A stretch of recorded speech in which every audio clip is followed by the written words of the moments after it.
दोस्तों नमस्कार, जोहार। झारखंड की मुख्य बड़ी खबरों में आपका स्वागत है।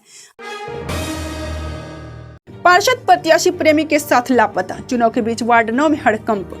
जमशेदपुर के आदित्यपुर नगर निगम क्षेत्र में चुनाव के दौरान एक चौंकाने वाली घटना सामने आई है। वार्ड संख्या 9 में पार्षद पद की प्रत्याशी राखी मार्डी अपनी बेटी के साथ कथित तौर पर अपने प्रेमी के साथ घर से चली गई है। इस घटना से इलाके में हड़कंप मच गया है। राखी मार्डी के पति राकेश मार्डी ने आरोप लगाया कि उनकी पत्नी चुनाव प्रचार में सक्रिय थी, लेकिन इस दौरान प्रेमचंद मार्डी नामक व्यक्ति उन्हें बहला फुसलाकर अपने साथ ले गया। उन्होंने इसे साजिश बताते हुए प्रशासन से कार्रवाई की मांग की। घटना से परेशान राकेश मार्डी अपने परिवार के साथ उपायुक्त डीसी कार्यालय पहुंचे और लिखित शिकायत दर्ज कराई। साथ ही संबंधित थाने में प्रेमचंद मार्डी के खिलाफ अपहरण की प्राथमिकी दर्ज कराने की प्रक्रिया शुरू की गई। चुनाव के बीच प्रत्याशी के अचानक गायब होने से वार्ड 9 के लोगों में नाराजगी और निराशा है। स्थानीय लोगों का कहना है कि जिस व्यक्ति को वे प्रतिनिधि चुने जा रहे थे, उसके इस कदम से क्षेत्र की छवि प्रभावित हुई है। पुलिस का कहना है कि मामले की जांच की जा रही है। जांच पूरी होने के बाद ही स्थिति साफ हो पाएगी कि मामला क्या है। यह घटना चुनावी माहौल में चर्चा का विषय बनी हुई है। झारखंड में वोटर लिस्ट वेरिफिकेशन तेज करने के निर्देश, एसआईआर को लेकर निर्वाचन विभाग सक्रिय। झारखंड में मतदाता सूची के गहन पुनरीक्षण एसआईआर को लेकर निर्वाचन विभाग ने तैयारी तेज कर दी है। मुख्य निर्वाचन पदाधिकारी के रवि कुमार ने सभी जिलों के उप निर्वाचन पदाधिकारियों को दस्तावेज के सत्यापन में तेजी लाने का निर्देश दिया है। उन्होंने बताया कि देश के कई राज्यों में मतदाता सूची का गहन पुनरीक्षण चल रहा है। इस दौरान अन्य राज्यों से झारखंड से जुड़े मतदाताओं के सत्यापन के लिए दस्तावेज भेजे जा रहे हैं। ऐसे सभी दस्तावेजों की जल्द जाँच कर संबंधित राज्यों को समय पर रिपोर्ट भेजने को कहा गया है। गुरुवार को निर्वाचन सदन से वर्चुअल बैठक के दौरान उन्होंने जिलों को निर्देश दिया है कि पुनरीक्षण से पहले सभी जरूरी तैयारियां समय पर पूरी कर ली जाएं, ताकि आगे की प्रक्रिया सुचारू रूप से हो सके। मुख्य निर्वाचन पदाधिकारी ने कहा कि मतदाता सूची में पैतृक मैपिंग के साथ साथ अनुपस्थित, स्थानांतरित, हटाए जाने योग्य, डुप्लीकेट मतदाताओं की भी सघन जाँच की जाए। उन्होंने ये भी स्पष्ट किया कि मतदाता सूची में किसी भी मतदाता की धुंधली फोटो लंबित नहीं रहनी चाहिए। सभी बीएलओ को निर्देश दिया गया कि वो अपने बीएलओ ऐप के माध्यम से मतदाताओं की साफ और रंगीन तस्वीर खींचकर अपलोड करे, ताकि पहचान पत्र की गुणवत्ता बेहतर हो सके। निर्वाचन विभाग का कहना है कि इन कदमों से मतदाता सूची को अधिक सटीक और पारदर्शी बनाया जा सकेगा। साहिबगंज में हड़ताल का बड़ा असर, 17 बैंक बंद रहे, 10 करोड़ से अधिक लेन देन प्रभावित। देशव्यापी बंद का असर गुरुवार को साहिबगंज जिले में साफ देखने को मिला।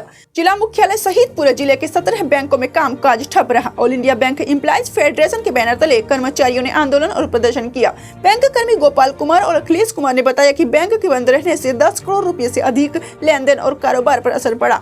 कर्मचारियों ने शहर के bank of India, Canara bank, bank of Baroda, union bank, Indian overseas bank, Punjab national bank, central bank of India और अन्य बैंकों को बंद कराया। प्रदर्शन के दौरान कर्मचारियों ने सरकार के खिलाफ नारेबाजी की। वे मजदूर विरोधी नीतियां वापस लो और निजीकरण बंद करो और युवाओं को रोजगार दो जैसे नारे लगा रहे थे। हड़ताल के कारण कई बैंकों के एटीएम भी बंद रहे, जिससे आम लोगों को नकदी निकालने में परेशानी का सामना करना पड़ा। भारतीय स्टेट बैंक ने इस आंदोलन को नैतिक समर्थन देने की बात कही। प्रदर्शन में सुबोध कुमार, मिथिलेश कुमार, कमलेश कुमार, मनीष कुमार सहित कई कर्मचारी शामिल थे। आंदोलन कर रहे कर्मचारियों ने कई मांगे रखी, जिनमें बैंक, एलआईसी और जीआईसी के निजीकरण और विनिवेश पर रोक लगे।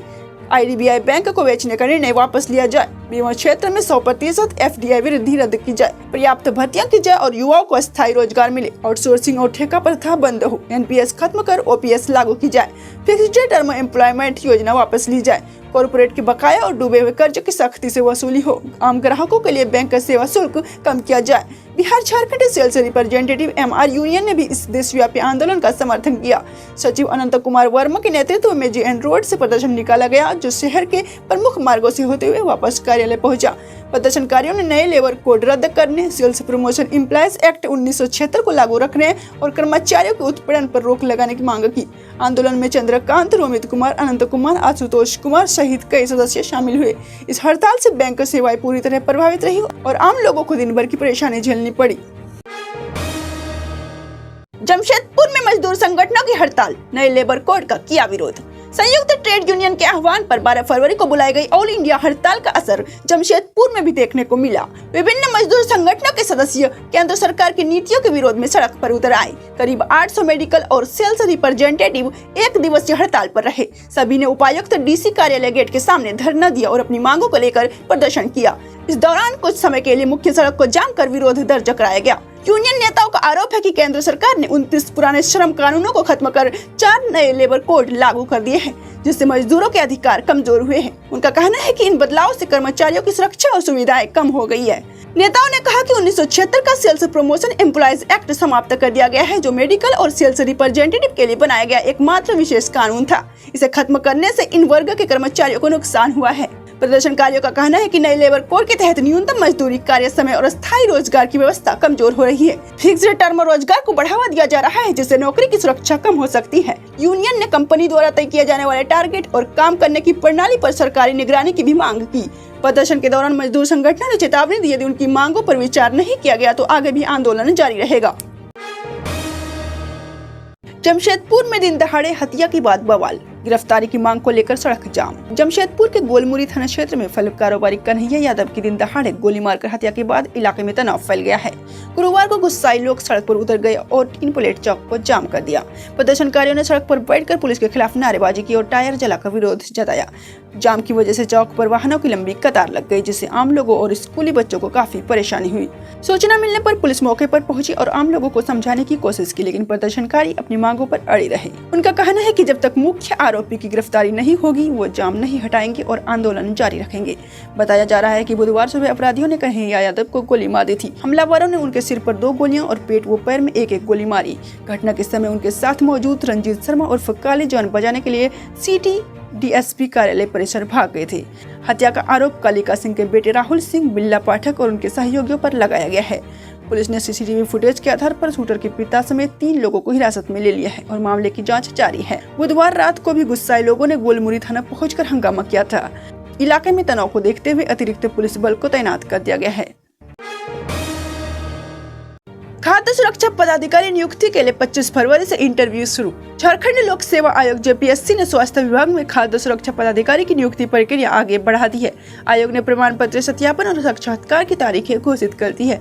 आयोग के अनुसार लिखित परीक्षा में सफल अभ्यर्थियों का दस्तावेज सत्यापन 24 से 26 फरवरी तक किया जाएगा। सत्यापन का समय सुबह 10 बजे से निर्धारित किया गया है। साक्षात्कार 25 से 27 फरवरी तक आयोजित होगा। इंटरव्यू कुल 30 अंकों का होगा।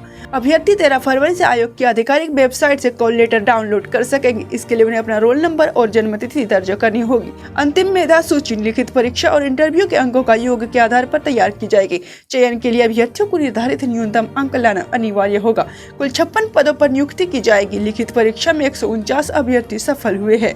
22 पद अनारक्षित के लिए है, 14 पद एसटी के लिए, 6 पद एससी के लिए, 5 पद अत्यंत पिछड़ा वर्ग, 3 पद पिछड़ा वर्ग, 6 पद आर्थिक रूप से कमजोर ईडब्ल्यूएस। अब सफल अभ्यर्थियों को इंटरव्यू की तैयारी पर ध्यान देने की सलाह दी गई है।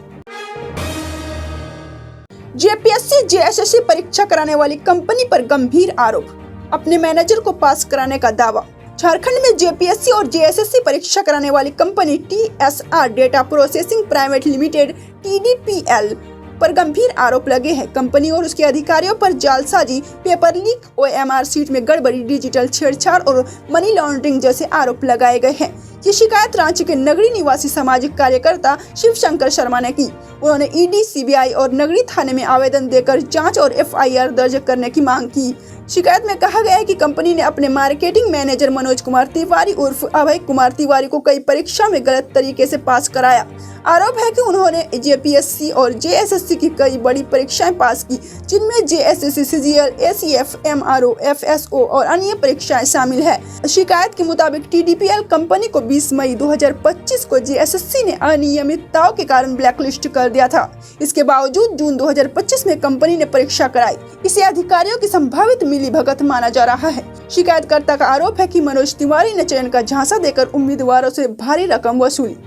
पीटी परीक्षा के लिए 5 लाख रुपए, मेंस और इंटरव्यू के लिए 10 से 25 लाख रुपए, अंतिम चयन के नाम पर 25 लाख रुपए तक लिए गए हैं। आरोप है कि एफआरओ परीक्षा में 350 से ज्यादा ओएमआर सीट में हेराफेरी हुई। एसीएफ परीक्षा में 150 से ज्यादा सीट में गड़बड़ी की गई। इसके अलावा सर्वर और मूल्यांकन सिस्टम में डिजिटल छेड़छाड़, पेपर लीक और उत्तर पुस्तिका बदलने जैसे गंभीर आरोप लगाए गए। शिकायतकर्ता ने पूरे मामले की निष्पक्ष जांच करने और दोषियों पर कड़ी कार्रवाई की मांग की है। फिलहाल पुलिस और जांच एजेंसियों की ओर से आधिकारिक बयान का इंतजार है। मैया सम्मान योजना की लाभार्थी महिला को मिलेगा 20,000 रुपये तक का लोन। झारखंड सरकार ने मैया सम्मान योजना से जुड़ी महिलाओं के लिए एक बड़ा फैसला लिया है। इस योजना की लाभार्थी महिलाओं को बैंक के माध्यम से 20,000 रुपये तक का आसान लोन दिया जाएगा। राज्य सरकार के अनुसार जो महिलाएं पहले से इस योजना के तहत हर महीने 2,500 रुपये की सहायता राशि पा रही हैं, वही महिलाएं इस लोन की पात्र होंगी। ये लोन महिलाओं को आत्मनिर्भर बनाने और छोटे काम या जरूरतें पूरा करने में मदद करेगा। इस फैसले की घोषणा वित्त मंत्री राधाकृष्ण किशोर ने की। उन्होंने बताया कि इस संबंध में राज्य स्तरीय बैंकर्स समिति, भारतीय रिजर्व बैंक, RBI और नाबार्ड के साथ बैठक में सहमति बनी है। सरकार इस योजना को आने वाले बजट में भी शामिल करेगी। मैया सम्मान योजना की शुरुआत झारखंड में 2024 के विधानसभा चुनाव से पहले की गई थी। चुनाव के बाद सरकार बनने पर मुख्यमंत्री हेमंत सोरेन ने वादा निभाते हुए महिलाओं के खाते में हर महीने 2,500 रुपये भेजने की शुरुआत की। हालांकि इस योजना को लेकर कुछ विवाद भी सामने आए हैं। कई मामलों में पुरुषों द्वारा गलत तरीके से योजना का लाभ लेने की बात सामने आई है, जिन पर कार्रवाई की गई। वहीं कुछ महिलाओं ने ये शिकायत की है कि अब तक उन्हें योजना की राशि नहीं मिल पा रही है। सरकार का कहना है कि इन समस्या को दूर करने के लिए लगातार काम किया जा रहा है, ताकि सही लाभार्थियों तक योजना का पूरा फायदा पहुंच सके। झारखंड में बिजली उत्पादन के दरों के लिए नए पारदर्शी नियम लागू, उपभोक्ताओं को मिल सकता है फायदा। झारखंड में अब बिजली उत्पादन की दरें नए और पारदर्शी नियमों के तहत तय की जाएगी। झारखंड राज्य विद्युत विनियामक आयोग ने इसके लिए नई नियमावली अधिसूचित की है, जिसका नाम है झारखंड राज्य विद्युत विनियामक आयोग विनियम 2025। यह नियम 1 अप्रैल 2026 से लागू होगा और 31 मार्च 2031 तक प्रभावी रहेगा। आयोग का कहना है कि इन नियमों का मकसद राज्य में बिजली उत्पादन को पारदर्शी, प्रतिस्पर्धी और उपभोक्ता हितैषी बनाना है। नए नियम के तहत झारखंड में स्थित थर्मल और जल विद्युत उत्पादन इकाइयों की बिजली दरें तय की जाएगी। आयोग के अनुसार इससे बिजली कंपनियों को उनकी वास्तविक लागत के अनुसार उचित दर मिलेगी और अनावश्यक खर्चों पर रोक लगेगी। इसका सीधा फायदा उपभोक्ताओं को भी मिलेगा, क्योंकि अब अचानक बिजली की दर बढ़ने की संभावना कम होगी। नई व्यवस्था में बहुवर्षीय टैरिफ प्रणाली लागू की जाएगी। इसके तहत हर साल नई दर तय करने के बजाय 5 साल की अवधि के लिए पहले से दरों की रूपरेखा तय कर दी जाएगी। इससे बिजली कंपनियों को भविष्य की योजना बनाने में आसानी होगी और निवेश को भी बढ़ावा मिलेगा। नियमावली में यह भी प्रावधान किया गया है कि बिजली उत्पादन में होने वाले खर्च की विवेकपूर्ण जांच की जाएगी। केवल वही खर्च दर निर्धारण में शामिल होगा जो जरूरी और उचित पाया जाएगा। इससे फालतू खर्चों पर नियंत्रण रहेगा। आयोग ने यह भी स्पष्ट किया है कि केंद्र सरकार की प्रतिस्पर्धी बोली से तय परियोजनाएं और नवीकरणीय ऊर्जा स्रोतों से जुड़ी इकाइयां इन नए नियमों के दायरे में नहीं आएगी, क्योंकि उनके लिए अलग व्यवस्था पहले से लागू है। आयोग का मानना है कि इन नियमों से राज्य की बिजली आपूर्ति व्यवस्था मजबूत होगी, बिजली उत्पादन कंपनियों को स्थिर आय मिलेगी और उपभोक्ताओं को भरोसेमंद व संतुलित दरों पर बिजली उपलब्ध हो सकेगी। तो ये थी आज के झारखंड की मुख्य बड़ी खबरें। इसी तरह की और बड़ी खबरों को जानने के लिए चैनल को सब्सक्राइब कर दीजिए और वीडियो अच्छा लगा हो तो लाइक कर दीजिएगा।